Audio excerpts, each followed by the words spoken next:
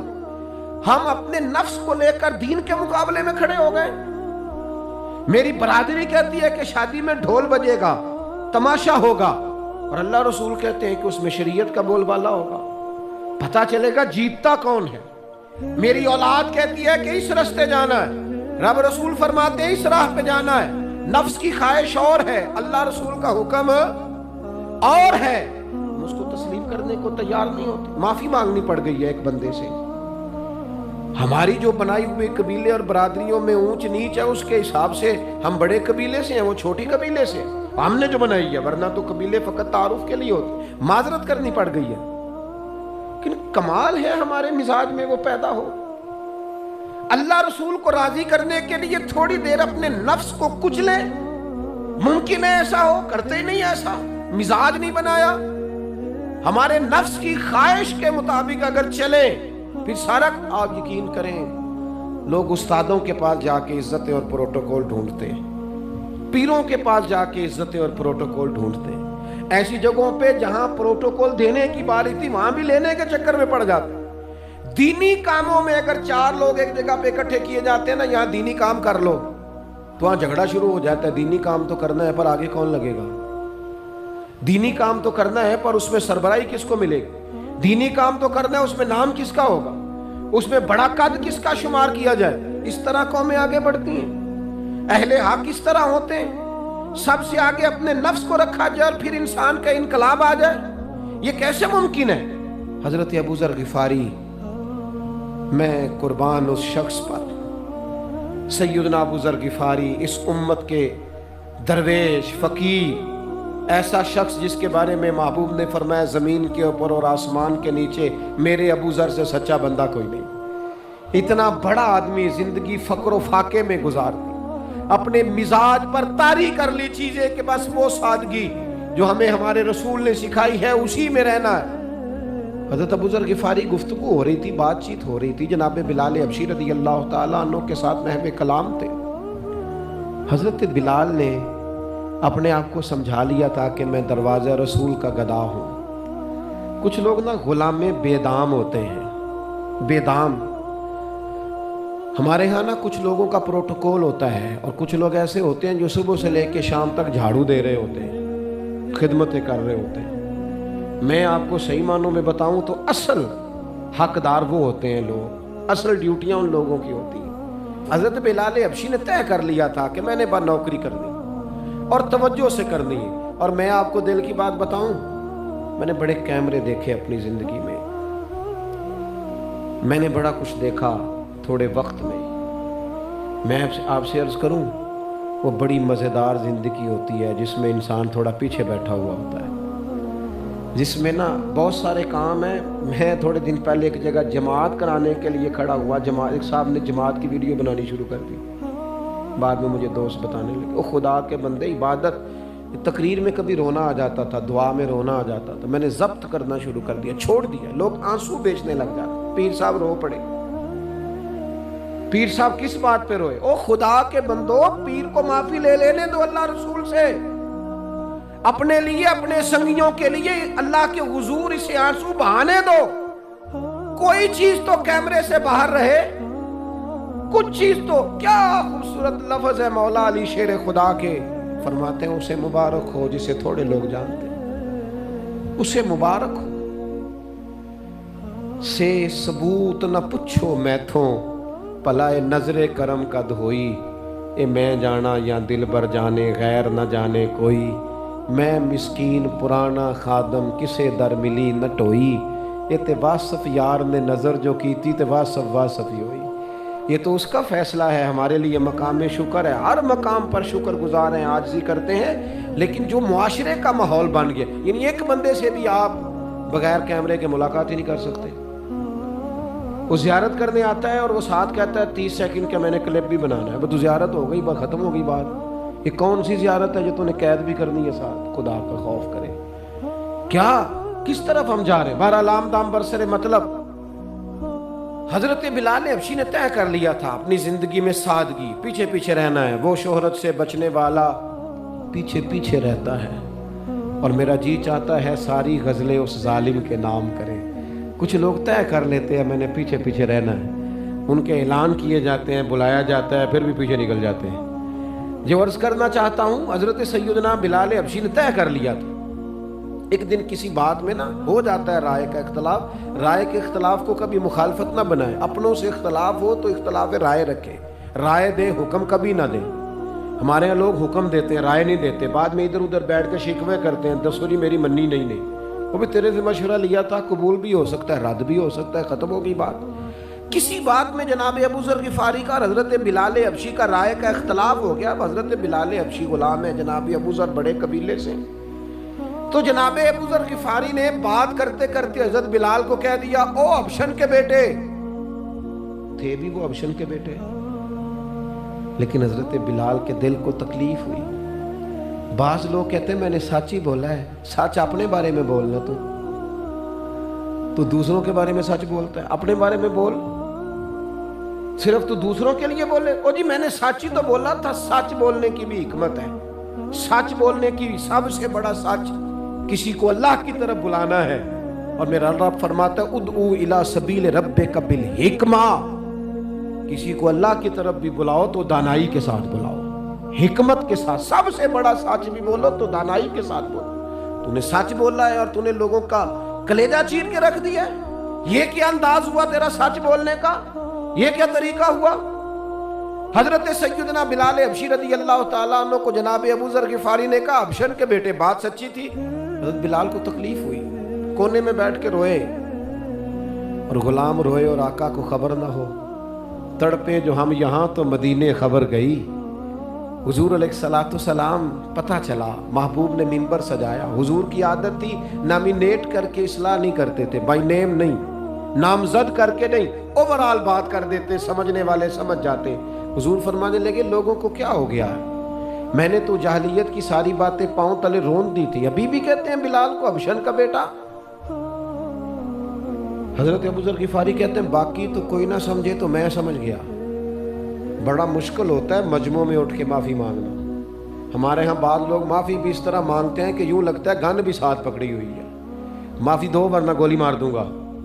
معافی مانگنے کا بھی طریقہ سلیقہ نہیں آتا، اور دنیا میں کچھ ایسے نفس پرست ہیں ان کو استادوں سے معافی مانگنے پڑی تو نہیں مانگ سکتے، مشائخ سے معافی مانگنے آتی ہے تو نفس کے بندے بن کے نفس کی غلامی کرتے ہیں، لیکن اپنی عزت کی جگہوں کو بھی درست نہیں کرتے۔ کتنا بڑا مجرم ہے جو باپ سے بھی معافی نہ مانگ سکے، جو ماں سے بھی نہ کہہ سکے میں غلطی کر گیا تھا۔